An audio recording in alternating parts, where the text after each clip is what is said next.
Hey, how's it going, everybody? This is Deonte Burden, aka Mr. Short Dollar himself. Right now, I want to have a live feed with you guys in regards to my top five business startup ideas for 2022. Um, I get a lot of people reaching out to me in regards to, hey D, what kind of businesses would you start? What are some of the easy business startup ideas to do for anybody just want to become an entrepreneur or be new in business? What are some of the ideas that people would do? And I just want to kind of share with you guys some of my ideas in regards to what I believe are some of the best startup ideas for small businesses of 2022. Um, the first thing I want to kind of just bring in put in the context is that you have a lot of people with the advent of COVID. A lot of businesses had to cease, and I'm an accountant by profession, but I own several small businesses. One in particular was my salon that I closed last year, and with the salon closing, one of the key things that stuck with me with the salon closing was the I couldn't control all the actual things that were popping up in regards to the adjustments we had to make in regards to the salon. Right now, before I get too deep into everything, I want to say what's up to everybody. Right now, we're streaming live on Facebook, Instagram, TikTok, LinkedIn, and YouTube.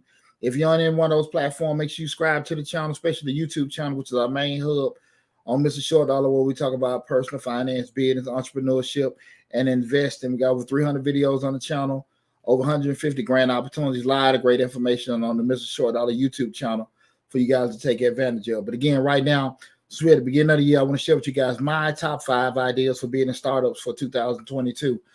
But again, you had a lot of businesses over the past couple of years that had to shut down, like the salons, different restaurants, clubs, and things like that. And now we're coming to this different set of normalcy in regards to how people are approaching businesses. Things, restrictions have been lifted, new things have started up. But with that said, there are a lot of opportunities, especially with from an e-commerce side, because what happened a lot of time, what happened rather when businesses were going with a traditional brick and mortar, that means your office buildings are being in a traditional work setting. When COVID came, businesses had to make adjustments. So that's when you see the explosion of Zoom calls, Go meetings, and things like that, where people having virtual meetings. People were being more niftier in regards to working as teams, working virtually, working remotely. So what happens is now, as before, when you would start your business up, you'd be so concerned about office spaces and getting certain things set up, you realize you didn't need that. Pretty much the main thing you need was a damn computer and some internet to make sure you can actually shuffle along and keep in contact with everybody. And with that said, that just changed a lot of stuff. It changed the way, number one, the way we look at business, what we think about businesses, where we weren't bogged down to, like traditionally, we had to go into a particular place and open up and set up shop and get a lease or a purchase a particular building. Now you can be a whole lot more fluid in regards to your operations. So with that said, there have been a lot of different things that have started over the past year and a half, especially from a internet social media standpoint. And I just want to share with you guys what I think are five of the top business startups that you can have for 2022, where you don't need that much capital. No, I mean by capital, that much money or things that bring to the table, and you don't need a whole lot of experience. I talk a lot about when you want to get into business and start a business up. A lot of times people want to go down that road because it looks cool. I see a lot of people get into the trucking and transportation industry, and me being an accountant, 20 years in business, I would say maybe 20% of our actual accounting customers are in the truck and transportation business. I wouldn't necessarily recommend that to be a business if you don't have any experience in doing it, because there's a lot to learn about it. I think with that particular business, especially transportation, I think that's a business that you need to work in for a little bit, learn it, and then go about doing it. But some of the ones that I want to introduce you to today, you don't need to be more experienced to get into. Some things you do, I do think, especially with restaurants, clubs, I'm a very big proponent. And, I think you need to get some experience before you try to go out there and start your own restaurant or everything, because there are so many things that you need to know especially even some forms of retail, because my finance background, knowing asset turnover ratios, inventory cost ratios, all those kind of things, understanding how retail and inventory needs to move out. I think you need to be kind of versed with that before you start. So again, I'm giving you my top business startup ideas for 2022. Again, where you're not going to need a lot of experience and it's not going to have a lot of overhead costs with it. Okay. The first one I got my little funky notes right here. I hope everybody had an outstanding new year and hope everybody's being safe out there and stuff. I think they just came with a new damn variant. So, make sure we're doing all the stuff we learned in pre-K. Wash your hands, cover your mouth, be safe and stuff. But it's been a very, very funky 2 years in regard to what's going on with everything. Now, again, we're talking about my top 5 business startup ideas. The first one is being a VA or a virtual assistant. Typically, what a virtual assistant or VA is somebody that's taking certain tasks off another business's hands, and doing everything virtually. Just the same thing as being a secretary, being an admin assistant, but you're being virtual. And the cool thing about that is, and again, we're talking about the 2 key things with these business ideas I'm giving you guys, doesn't take a lot of cost, doesn't take a lot of experience. I think being a VA or virtual assistant, it's easy to look at certain tasks that certain people don't have time to do. And when I always talk about the difference between the entrepreneur and the business owner and the employee, is that the business owner knows a little bit about a lot. Well, the employee knows a lot about one thing, but the actual owner has to know a little bit about a lot of stuff. And when you're working on your business instead of in your business, the key thing is you can have as many people in place to do certain things for you, so you don't be bogged down with it. You're going to be a true business owner, a true CEO. You'll never really see your money come until you got legs out there working for you. Hey, what's up to everybody on all the platforms? I see Slick 316 on it. What's going on? How you doing? I see Miss Miriam Esteban. How you doing? I appreciate everybody tuning in again. Right now we on TikTok, Instagram, LinkedIn, Facebook, and YouTube. And also, guys, remember tomorrow night at 8 p.m. Eastern Standard Time, I'll be streaming live Mr. Short Dollar. I'll be in Misfits Radio, Misfits TV studio tomorrow for a regular broadcast, weekly broadcast for Mr. Short Dollar. That's 8 p.m. Eastern Standard Time. Got a great show planned for that. But again, that first idea of becoming a virtual assistant, you can and I think the key thing with being a VA is finding, number one, a niche. Just say if you're going to be a VA for a certain industry, say if you're dealing with transportation, you don't have to, but I think it's easier to market yourself that way. Find that niche, that niche industry, be it trucking, nursing, lawyers, accountants, and look at their maybe top 10 tasks that they do that that they could actually streamline out to somebody else. Answering emails, sending out, certain weekly newsletters, being able to get their weekly schedules together, returning phone calls, making phone calls, putting out sales lists, those kind of things that the actual owner doesn't have time to do. As a VA, you can do that for them. If you're making, like you're dealing with somebody in real estate, you can be sending a lot of times, making phone calls, setting appointments and stuff. A virtual assistant, again, you don't need, the only cost you probably have associated with it, just more so just kind of spending a little money out there marketing yourself and advertising, letting people know who you are.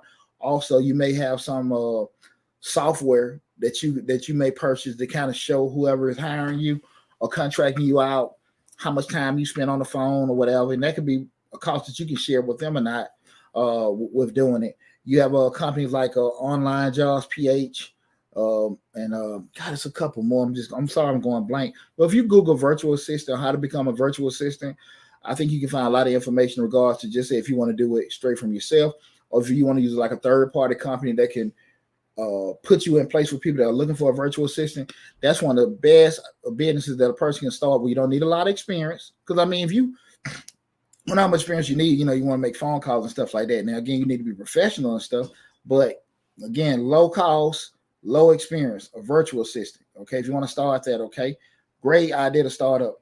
The second one is graphic design business. Now, listen. Your boy has no creative talent whatsoever. I don't have a creative bone in my body. I'm excellent at planning, structure-wise and stuff like that. I know how to stay in my lane.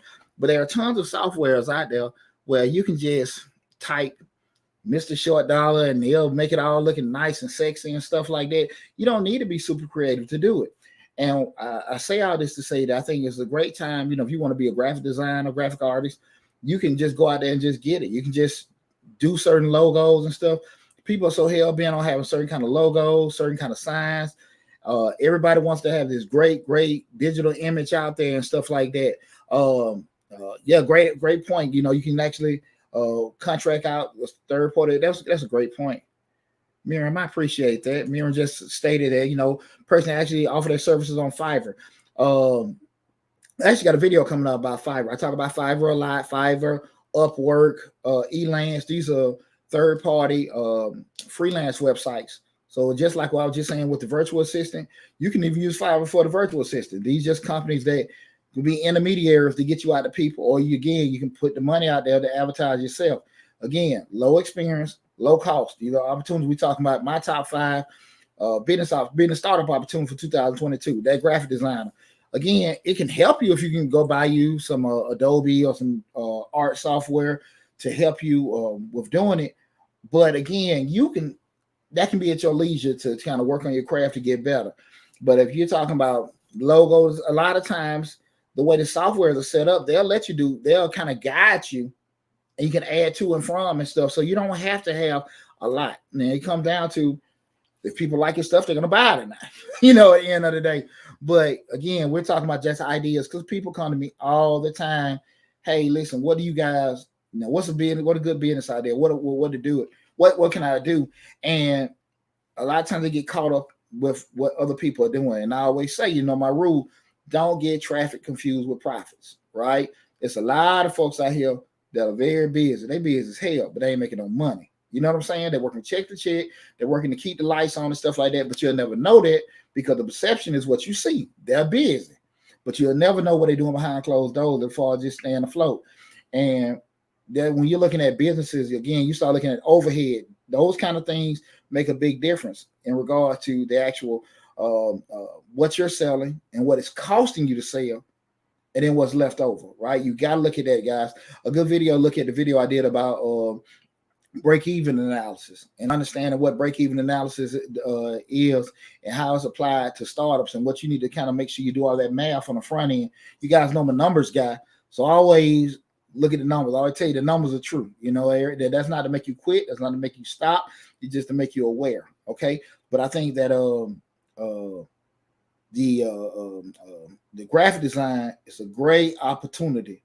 Great opportunity for you guys. Again, low cost, low experience for you to just get there. Get you some graphic design software. I know Adobe Illustrator. There's a couple more out there. You can buy the little pad. I bought one for my sons a couple years ago when he was going through his little drawing phase. That lasts about a good 2 weeks.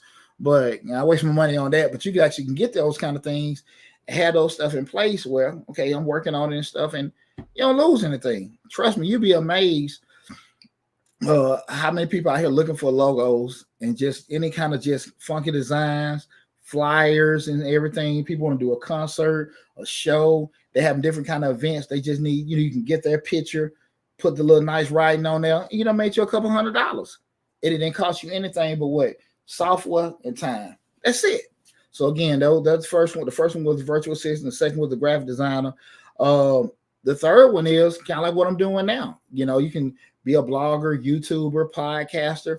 There are a lot of people out there now that have, they find that comfort in, getting the mic and getting the tables, the cameras and stuff, and just sharing information about themselves, talking and blogging and everything.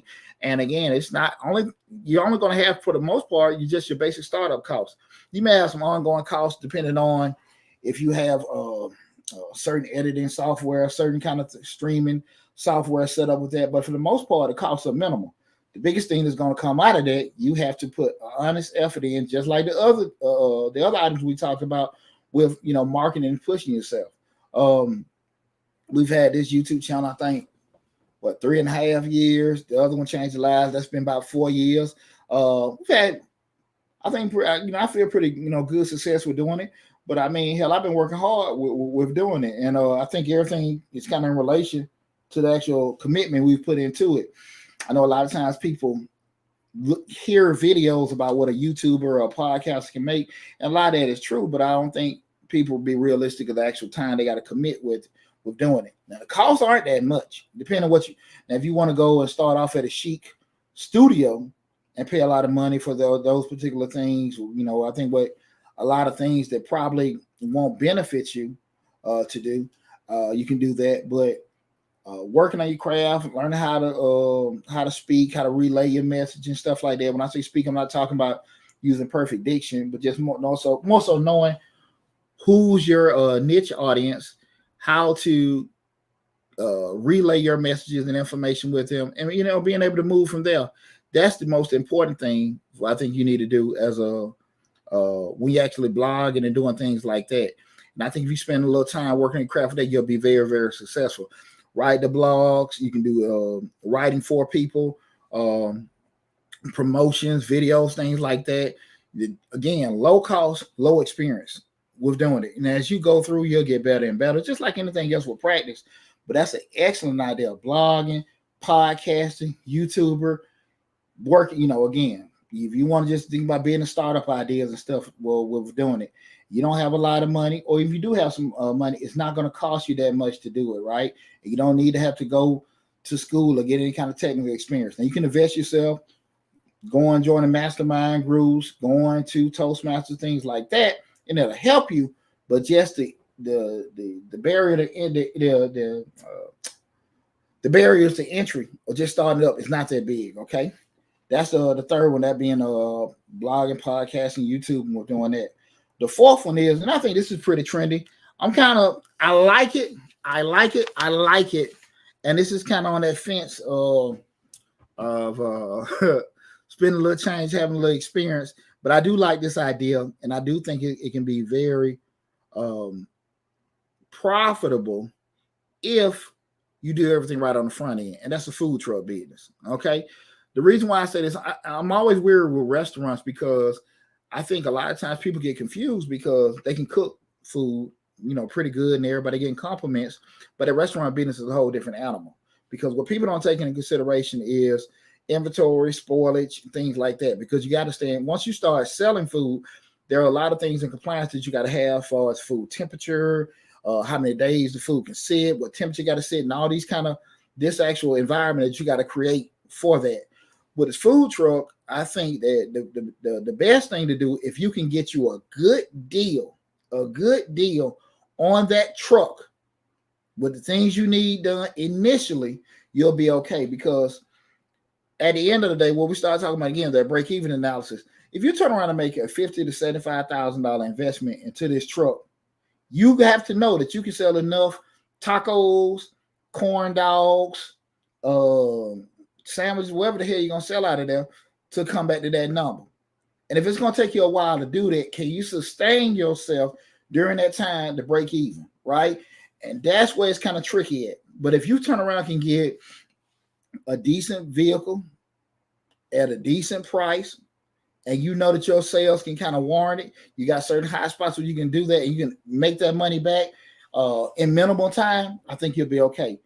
The key thing to look at, again, I want you guys to check out that video I did on break-even analysis. The key thing you need to make sure of that, again, your startup costs are minimal, but you want to make sure that you got everything covered, but you put yourself in a situation where your sales can warrant it. Because if you're going to be the food truck that start off with this, $70,000 to $80,000 investment, but you selling damn 99-cent burgers, yeah, it's going to last too damn long. I mean, that's just keeping it real.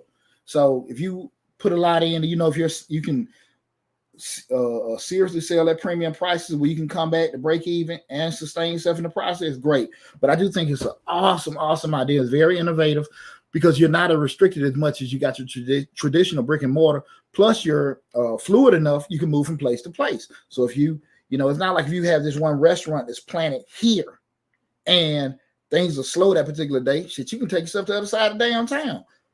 Or you can actually find certain places where you can contract out with them, like, hey, we'll be at your location every second Thursday or the first Monday of the month, and everybody's looking forward to you. Or you can do it once a week, and people will know you're there, and you can be fluid enough to go to the north side, the south side, be at certain festivals and things like that, be at certain food truck hubs and everything. You don't have to be stuck in that one restaurant location. You can move to it. So that's a great part about it. But again, we still go back to, can we break you? Because you have your regular operating costs, right? And the difference with the food truck from restaurant, okay, instead of having, all your regular overhead prices being utilities and water and stuff like that, you got, gas and maybe some other things, depending on how the system is set up. I'm sure you run off generators and, the water is set in there, but mainly gas and things like that. And, your regular food costs that you'll have. But that's just an adjustment on how you account for everything. But again, you have a lot of fluidity in regards to that. Let me see. I got a question here. Now, listen, guys, I want everybody to be interacting. If it's something outside about what we're talking about today, just hold up after the discussion, then I answer any one of your questions. But if you have any questions, anything, suggestion to add to the conversation, please feel free to do it. And I got Miriam Estenval. If I'm pronouncing your last name, please forgive me. My heart's in the right place. I had so many people in my family suggest I start a food truck business, especially since the pandemic. I'm leery. I love to cook. That part is great, but I don't want to deal with the business. That's a good point. And it's, and Miriam, I appreciate you sharing that. But I think that's a lot of people. A lot of people cook. They're very excellent cooks.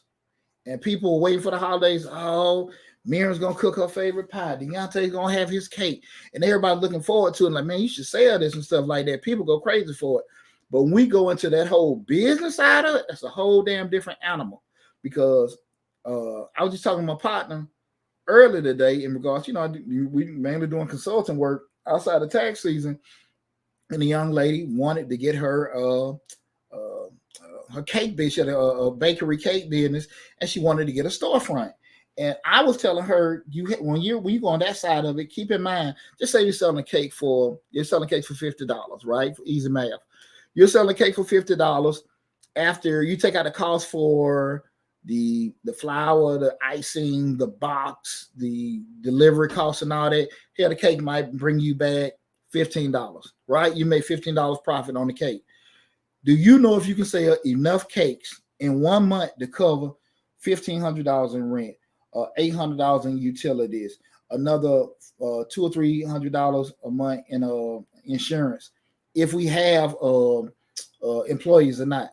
That $15 margin divided, do you know if you can sell enough of those? Can you sell a couple hundred cakes and pies to do that? And a lot of times people don't think about that, and the suggestion I gave her, and I shared with you guys, why don't you get your little kiosk or get your little booth at the flea market? I'm here in Atlanta. They just opened up Black Wall Street over there by Stonecrest. Get you a place like that, sell it out of there.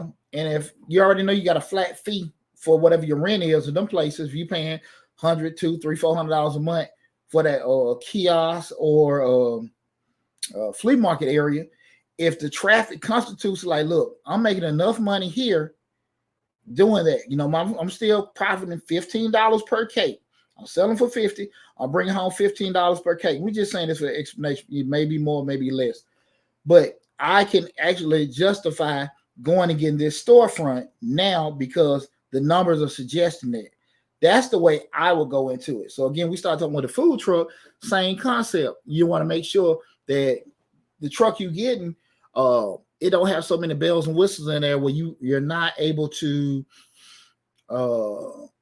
come back and cover those initial costs and also be able to go cover your ongoing costs with operation. But again, that food truck I think is an awesome idea, as long as you can keep those initial the initial cost, initial investments down. Okay.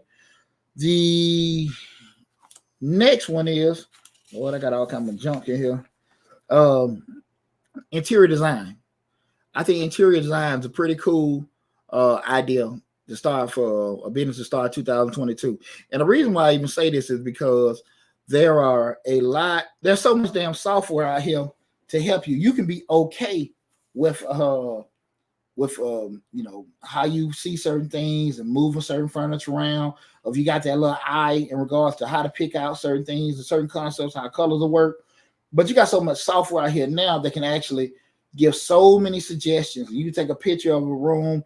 They got the AI, the artificial intelligence. They can integrate everything and they can put certain things in certain places and do a lot of the, to me, heavy lifting for you through the software, I think is a great idea. Again, we're talking about my top 5 being startup ideas for 2022. You're gonna both of them. I mean, all of them are gonna have 2 things: low investment cost and low experience needed. Okay, so you don't have to go have went through any interior decorating design school. You don't have to been doing it for 30, 40 years or anything like that. Again, there are things out there to help you to move along. Just like you got when you try to type and you got spell check for you. Again, it won't be the same if you actually got a technical writer doing stuff, but they're actually catching a lot of stuff that can help you out. So we start talking about the interior design business, there are software out there that can help you out so much that'll catch, they can get that picture of that room and integrate all those ideas for you. Right. And like I said, again, the owner's still going to be on you for what? Trying to push your business out there. You got to get you some hustle bustle to get out there and, promote your business and everything. You got to have some kind of interest in pushing yourself to learn your craft, work on your craft and get better with everything. But those, the opportunities are there. They're definitely there for you to do it. So again, I really want to have that conversation because a lot of times people, again, I get these calls all the time. Man, what do you think be the best business for me to start? I think those 5 right there, that being the virtual assistant, the VA, I think that's an awesome idea because you got too many business owners here. Even like myself, there are things that I have no damn interest in doing. If you've done business with us, you don't know, I charge $210 an hour for basic consulting. So if my price is $210 an hour to just open my mouth and do work, I can't be doing jobs that I feel like that I pay $10, $20 an hour for. I can't do that. It doesn't make sense. So if you can do those same things more efficiently, why wouldn't I give you $200 or $300 a month to do those 10 tasks for me each month, right? You're doing those 10 tasks for me, which takes you no time. Those 10 tasks all together may take you 3 hours to do, but you're focused. But I don't have those 3 hours in my schedule to do it. But then if you're getting $200 a month, somebody can say, well, that's not a lot of money. But if you're making $200 a month for doing something that take you a couple hours to do, you're getting paid $100 an hour. But then if you turn around, you got 10 of me, you're making $2,000, right? $2,000 where you're only spending 10, 20 hours a month. What the hell are you doing that at? So again, that VA is an awesome idea. Again, not that much experience, not that much cost to start everything up. The second one being, I got all my little funky notes here, everybody. Everywhere, y'all bear with me. The blogging, the YouTube and the videos. Don't need too much experience. Again, guys, just got to work on your craft and as far as delivering, speaking, learn the different platforms, learn the different algorithms and stuff like that. Learning how, just to find your niche and who you're going to talk to, what you're going to talk about. Awesome idea. And I see a lot of people getting into it. The unfortunate part about it, I see so many people that are getting into the blogging and YouTube. They just, it's going to be a time you won't have to, cut your teeth. You're going to have to pay your dues. I think too often. It's just like this with most businesses.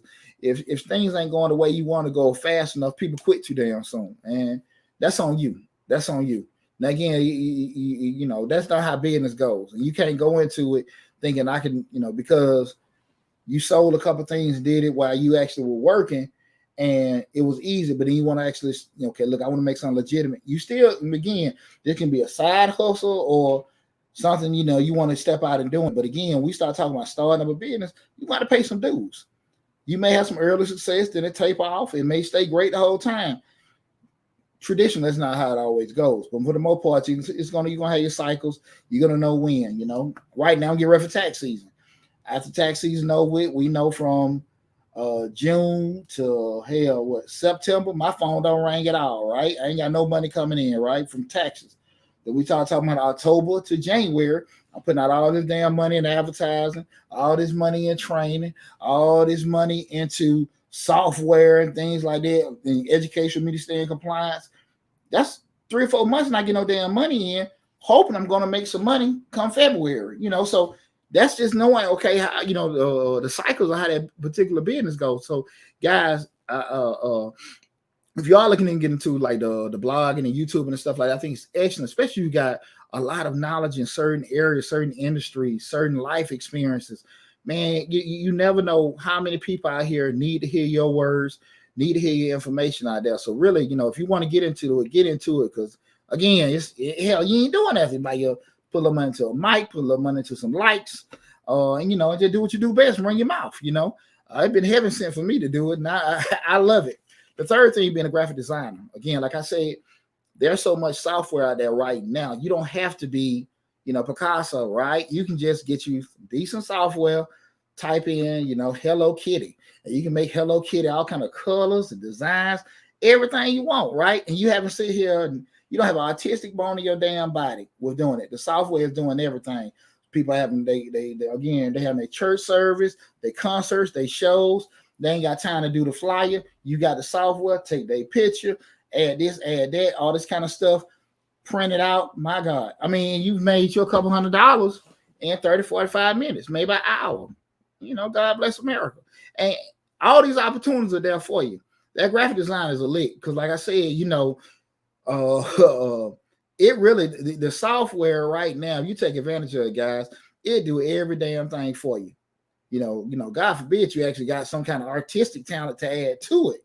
You can go and that's the super league, right? Okay, again, the first one was virtual assistant. Then we just brought up the blogger YouTube, and the third one being a graphic designer. The fourth one, I'm talking about my top business startup idea for 2022 is.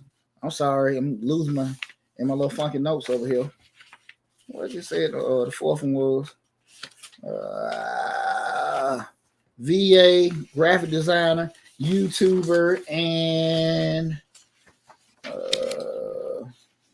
forgot one. But I got my food truck right here. Again, with the food truck, that's an awesome opportunity to get into. Again, like I said, the key thing with the food truck is you have to make sure that the initial costs and everything, the math got to work on the front end. You got to make sure the math works. If the math works, you'll be okay. If the math doesn't work, that's when you're gonna have issues with the food truck. And I think that's the case a lot of times with food, not just the food truck, but even just the restaurants in general. People don't look at what's initially going to be the cost of everything and take into consideration how much that's gonna making that money back and then continually to run everything. So the food truck, like I said, the biggest thing I like about just having a food truck is you can get it as long as you got a decent startup cost. I wouldn't try to put a lot of money into this crazy van that can do all this funky stuff. You can get you a decent van. You might ain't gotta get it painted. You can get a decent paint job, or you can get a wrap on there. However that's going. Get your basic necessities you have to do inside of it. And then the awesome part again is how fluid you can be with a food truck. You're not stuck at such and such drive, Atlanta, Georgia, whatever. You're not there. You can go wherever. You can make contacts to be at different shows, different concerts, things like that. You can, wherever you think there's going to be traffic at, you can be there. You can make relationships to be somewhere every week, every other day, and you can move like that. That's a great part about it. But you gotta make sure that you're not working so uphill. What I mean by uphill, you put so much money into that truck at just we're getting it, to purchase it, to fix it, and all that kind of stuff. You don't want to do that. Try to get the minimum you need, and you can always add to, right? Because when we're talking about these being the startup ideas, keep in mind what I said. We want to make sure that you're not putting that big an investment in it, and it don't require you to have a lot of experience, right? So again, with the food truck, you can get you an old box truck, an old school bus, some old Sprinter, and just convert it however you want to do it. You can have that converted, find your cost up with that. Some things you need, something you don't need. And as everything expand and get better, add to. But that's a great, awesome idea. That was number 4? We did the VA, the graphic designer, the blogger, food truck, and the fifth one is, guess I'm showing my age, guys. Birthday be Saturday. Launching the interior design business. Interior design business, like I said again, you don't have to have went to, I'm about to say Le Cordon Bleu, but that's food school, but you don't have to go to interior decorating school to actually be versed with it. So again, I think that's an awesome idea with doing it. You can make some your main, I think, investment is going to be into that software that you're going to have. probably put a couple dollars into advertising and marketing yourself, and do a little sweat equity into investing in learning your craft and working on it from there. But most of the softwares can, do most of the work for you with doing it. You just got to have some kind of interest and some kind of, again, hustle bustle with just promoting yourself as an interior designer, with just doing it. Work on, different things as far as which colors complement each other, learning different kind of styles for different kind of furniture and, houses and stuff. Once you spend a little time, you learn that. I think everything gets a whole lot easier for you with that. But again, those are my top 5 ideas for business startups for 2022. So with that said, I want to just go over a couple things again, just to, keep in mind in regards to what will make your business more successful, will make your business more profitable, regardless of what the business is. The key thing is, we just talked about the break-even analysis. The key thing is you have to make sure your overhead is low as possible, right? When I bought that salon 17 years ago, I don't know nothing about hair, right? But right now, of Old National, that you had probably 20 salons that had been in that area that opened and closed. The difference between me and all those stylists that was there, I'm a businessman, and they were stylists or barbers. So in their mind, I don't know anything, but in my mind, they don't know business. They know the trendy cuts, all that, the colors and all that kind of stuff, but they didn't know how to negotiate a full lease. I remember me and that old Jewish guy going back and forth every 3 or 4 years and getting my lease. And I would always pitch him a deal. Because, I always tell people, when we work out deals, if you the one that initiating a deal or another person initiating a deal, the key thing in mind with making deals is not to make people resentful. You want everybody that get away, to leave that table, to feel good about themselves when they leave that table. So when you negotiate, your thought process is not to get over. Your thought process is, it's just, this is a nugget when you're doing deals. I'm talking about you really out here making money and you locking in things. You want everybody to leave that table to feel good about themselves. So if I pitch a deal to you and I know you hurting for money, once you get back on your feet, you're going to be resentful to me. You ain't going to never come back and do deals with me again. But you want to make sure, number one, it's fair. You want to make sure it's fair. You want to make sure that you're not being, I won't say the word is mean, but, going back, you don't want to be, spiteful to a person where, can hurt your reputation, things like that. Because you may be legitimate with it, but if you know that person is hurting, do you really want to just throw them crumbs? Now, again, you're going to make sure the math works where it's going to work for you. But again, when you do deals with people, you're going to buy this equipment, you're going to get this building, we're going to do this lease. The thought process needs to be, when we all leave this table, we feel good about it. You might have something like, damn, man, I might feel some type of way about something, but overall, I feel like, okay, that was business and that was fair. So I would always negotiate these crazy leases with a guy benefiting me, where, I was coming. I remember when my first lease, man, I can share this with y'all. Shit, I had an all-inclusive lease, water, light, gas, and rent, $400 a month. $400 a month. That was my first lease. And the way I got him to bend on that was, I knew in that particular No Nationals highway, right? It was really on Roosevelt, the slums on Roosevelt Highway in College Park in Atlanta. And that area was like a high turnover. So I knew most of the places that were over there that were commercial spaces, people were starting up businesses, but hell, 6 months into it, they were closing down. I knew that wasn't going to be me, because I knew I can get stylists and fill the shop up, make me some money. But as long as my, overhead for me was low, I was cool. Hell, when I did that, I gave him $2,000. I said, look, man, I give you, I do a 5-year lease, which most people do 2 or 3. I said, I do a 5-year lease. I give you $2,000 right now. And he's like, well, I said, I give you 3 right now. I gave him $3,000 right then and there. Did a 5-year lease, and I did an all-inclusive. I was clearing out, almost $1,200 a month after everything was paid, just off that, those first 4 years of that salon, just doing that. But again, most stylists, most barbers, again, they know their craft. They weren't savvy enough to even be throwing that kind of stuff at him, doing that. And I'm working in, hey, you guys got to pay for this and pay for that.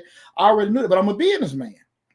So again, you want to make sure, we're going back to make your business profitable. You want to make sure that overhead is as low as possible. Because what I say again, do not ever get traffic confused with profits. It's a whole lot of businesses out here that are busy as hell. They pack. These restaurants got lines around the damn corner. But you know what? They got it, and they have to stay their ass open. They got to be busy because at the end of the day, they still that busy and they barely keeping the lights on, right? Don't get it twisted. Don't get it twisted. Okay? Math is math, right? And I can share this kind of stuff because I can tell you when I know when I do this all the time to show. I can tell you when I mess some damn money up. I can tell you when I did bad deals. That's why I can share it with you. A lot of people don't want to share their missteps and failures. They just want to, seem like they're the guru all the damn time. But that's when you actually get your most knowledge, and when you do mess up and lose some damn money, because hopefully you be smart enough not to do this shit again. So you want to make sure you're doing those particular things. And I think that was one of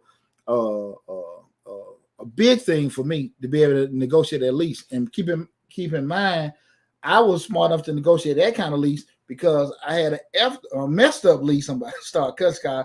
I thought about how much money I lost when I had the studio downtown Atlanta and not knowing what to do. People talking all over my head, not looking at certain things. I'm, young, feeling real comfortable listening to the guy with the suit on and everything. But they had me. They got me good. But I learned from it, okay? Once that tank, now you see, and those are the kind of things your scars teach you. They educate you. You know what I'm saying? That empty pocketbook, it teach you a whole lot. When you're hungry, you find out a lot of shit you're going to do once you get food back in your stomach.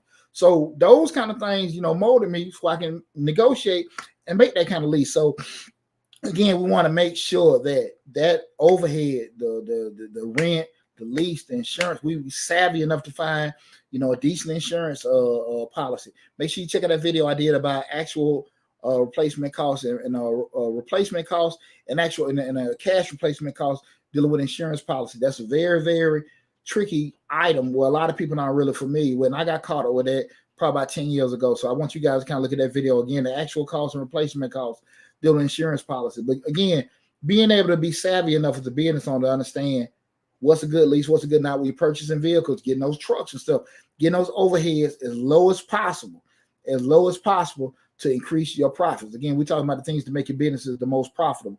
The second one is kind of on the fence with this, but it's kind of I always look at even what happened with the pandemic, low competition, and low competition in a particular field. We're doing it. I don't really trip too tough about having competition because I always feel like whatever I do, I'm going to make my money out for it. That's me. I would bank on me. So I don't necessarily look, but again, when you start looking at the volume and opportunities, we're doing it. That's fine. Because at the end of the day, there are a lot of virtual assistants out there. There are a lot of graphic designers. There are a lot of food trucks and everything like that. But what's going to be your entry? What's going to be your niche, right? And if you can sit there and say that, look, I'm going to go with it through this angle, and these are the numbers that can drive to that, we're going to be okay, right? So I think that, but if you look at it in terms of the different opportunities out there, that, okay, it's not going to take me that much to do it, or you might go into, you find that need, that niche. That we talk about that all the time in business, where we start looking at competitive advantages, what makes you better than your competition in regards to what they see for what you're delivering to them, and also the difference in regards to how you can deliver that product for where it's costing you the minimum amount, but you got the most opportunity to take advantage of it. Those when we start talking about being that competitive advantage. What can you do to enter that particular market and be successful with it, right? So kind of looking at it, that whole competition, we talk about the SWOT analysis as business owners, the strengths, weaknesses, opportunities, and threats. It's one of the basic parts of your business plans, where you're looking at the strengths of your business, the weaknesses of your business, the threats they can take away from your business, and a different opportunity there. Every business owner need to make sure on a yearly basis they readjust, then do that SWOT analysis or with that particular business. The next thing is knowing that pushing to make it, we talking about to make your business more profitable. Make sure you push for where you can get higher sales volumes, where you can push out different advertising, marketing, different things that you could do to actually increase traction with you guys. Right now we're in the digital world. I can't stress to you enough. I remember just use myself when I first started my tax business back in '03. I was going down to WLK, which is a AM talk show here in Atlanta, sister station to V103, and I was doing the little tax guy thing, talking over there, giving out free information, talking about, and giving out that, and I wouldn't get no damn money. And I keep in mind, V103 at the time was the biggest. I don't know where they at right numbers wise as far as FM R&B stations now, but this is back in '03. Hell, that was like they were the big dog. And ALK was their sister station, AM dial. But I know damn well they had at least 1 million listeners then. And I'm doing the chitlin circuit, because I'm trying to push Mr. Deonte, as this tax guy was doing it. And I was doing a little free tax show, but keep in perspective that the cost to do radio ads back then was, I think, like I'm thinking like it was $3,500 or something like that for just a couple of ad spots, right? It was high as I don't know what, and it was what would get me now. Fast forward, we're in the digital age, you can put a fraction. I mean, when I say a fraction of that right now to get exposure, it's crazy. The world is flat. I can put, I'm just looking at TikTok in particular. I can put $50 in TikTok to hit probably 20,000 people in 48 hours. There's no way in the hell I would have thought to do that. I would not thought, but been able to do that 10 to 20 years ago. Oh, you're going to spend some grand. You're going to spend some change trying to get out. And right now, guys, if you can just put the money behind yourself, and I think that's what killed a lot of business owners. They go probably, and I'm going to say most people do what they know what to do. And when I say this in regards to post and share, that's what most people do. They don't put enough change behind themselves. But even when they turn around and put the money behind themselves to advertise, they're doing it the wrong way, right? You have to take, and guys, again, if you're not familiar with it, that's why I say go to Fiverr. You can go to my in most of my videos, especially YouTube, I got a link, my affiliate link for Fiverr. You can find your person that can do the SEO marketing, find your niche market on Facebook, YouTube, where you Google ads and stuff like that. They can actually find the niche for you, or they can go into your system and do that. You can hire somebody to do that where you're hitting your ideal customer, right? Because when you don't do that, you're actually wasting money with doing it. We're talking about now increasing sales volume through marketing. A lot of people don't do that. I'm going to share this with about myself. I remember when I started the YouTube channel Changing Lives, which still been probably had like minimal growth, but one of the things when I first started, I was like, I was a husband, dad, ain't a husband no more, but just still a dad, business owner, accountant, entrepreneur. I was so much shit on there. It was just convoluted. And I was in my mastermind group, Black Experts Empire. Big shout out to Lawrence Watkins and Al Duncan, man. I remember Al got on me one night, like, hey, D, we all know how to do a lot of stuff because I'm just trying to push out these videos. And so what I did was I segregated the finance business stuff into Mr. Short Dollar, started a new channel. And what I did with that was I went from, like, you got a bow and arrow and you shooting it, and you shooting a bow and arrow into, just this big old forest. That's what I was doing at first, just with the YouTube channel. I'm just shooting it out there, hoping I hit something. And the problem come up here is going in all these damn woods and they hit a damn thing. But once I niched it in, niches bring riches. Okay, cool. I'm going to deal with these startup entrepreneurs. Most my ideal customer is majority of my audience is Black female entrepreneurs. Of course, we got a diverse audience, but most of, we started niching it down. That's when it came to that. And once we started concentrating on that, bam, bam, bam, bam, bam, bam, channel exploded, right? Now you start adding other pieces of different information and stuff like that. Now everything's growing, the following's growing and stuff like that. But when you don't have that niche, you're just trying to sell to everybody, you're not going to have any kind of traction. So spend a little time, looking at who wants to buy your particular foods that you sell, who wants to wear the actual clothes you wear, how do they look? And when you figure out how they look, you work backwards. Okay, when you work backwards, Where are they at? What shows do they look at? What magazines do they read? What do they eat? Those kind of things. And you spend your advertising dollars to go to those places, right? That's how you pick out just advertising. You don't just put in money to hit the city of Atlanta, hit 4 million people. You don't need to sell to 4 million people, right? You just need to, if you can hit that 15 to 20,000 people that's going to spend money with you for the prices that you want, that's what you want, right? You niche it all the way down to that. You got your audience to do that. So that's the kind of thing you got to kind of spend some time and homework with doing that. So again, I appreciate you guys tuning in regards to today. We were talking about the my top 5 business startup ideas for 2022. Again, that was the virtual assistant, interior designer, food truck, graphic artist, and the blogger, YouTuber, and everything. So please do a little research and look into that. Right now, I want to go through and look at, again, we're streaming live on Facebook, Instagram, TikTok, LinkedIn, and both the YouTube channels, Change Your Lives, and also Mr. Short Dollar. So right now, I want to go through and just see what everybody posted on there. If you got any comments, any questions, business related, please, this is your time to ask me right now. Miriam put a while aside to go the route of mobile notary. I'm building revenue to move in a mobile fingerprint. I'm also working on my voiceover business. Awesome. I think mobile notary, that's a great business also. Again, like I said, minimal overhead, minimal experience needed and stuff. Awesome, great opportunity, and best of luck to you. And I appreciate you tuning in. Sounds like pretty good hustle mobile. Awesome. I appreciate everybody tuning in today. Are you very, very welcome. Guys, you got any questions, feel free to ask me right now. You got me.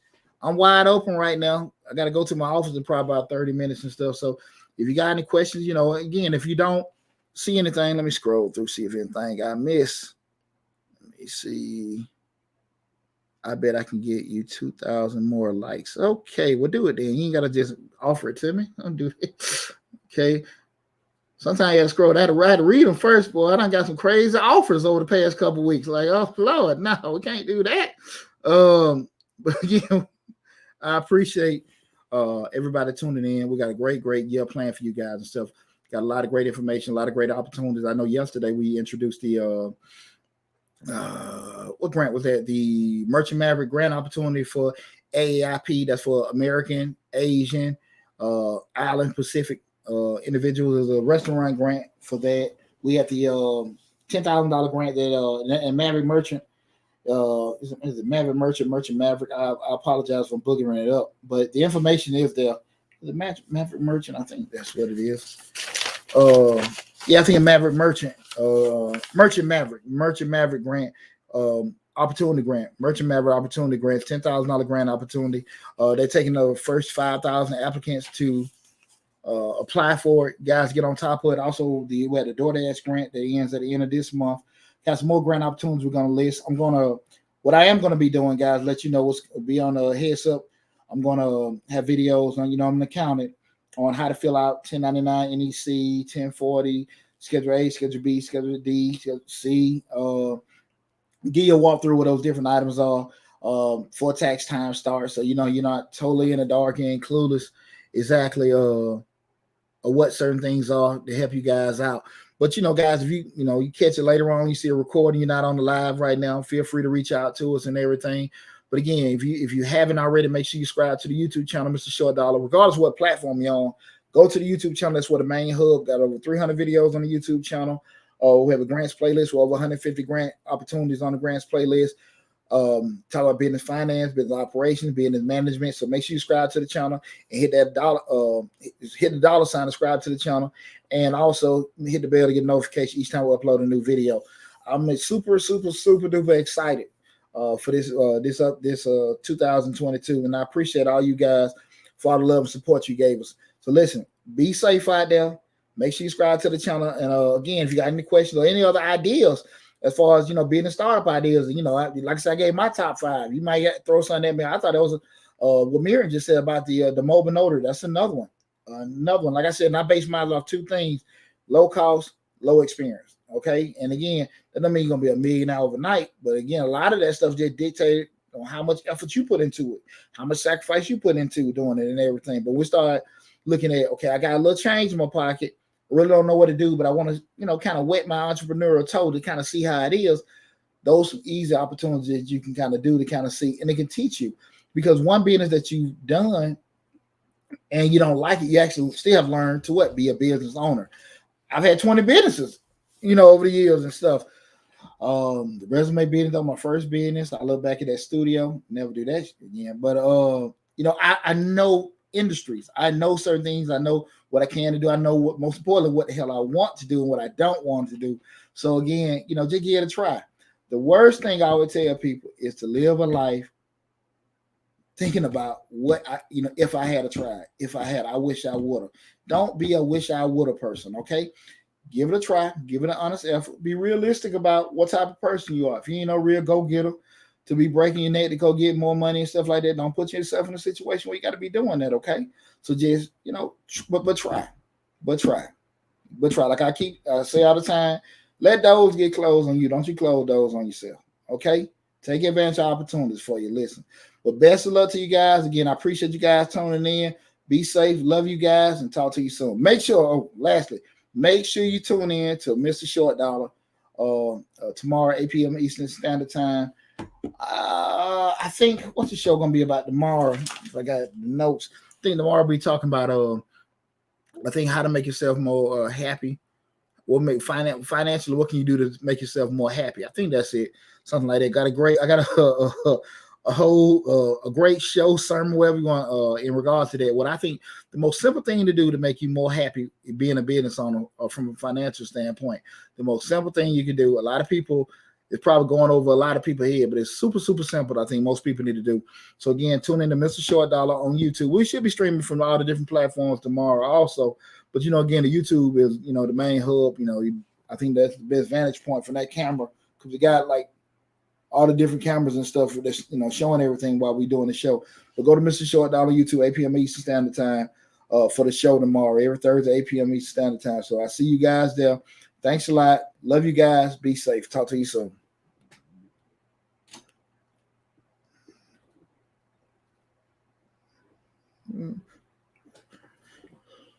Take care, everybody.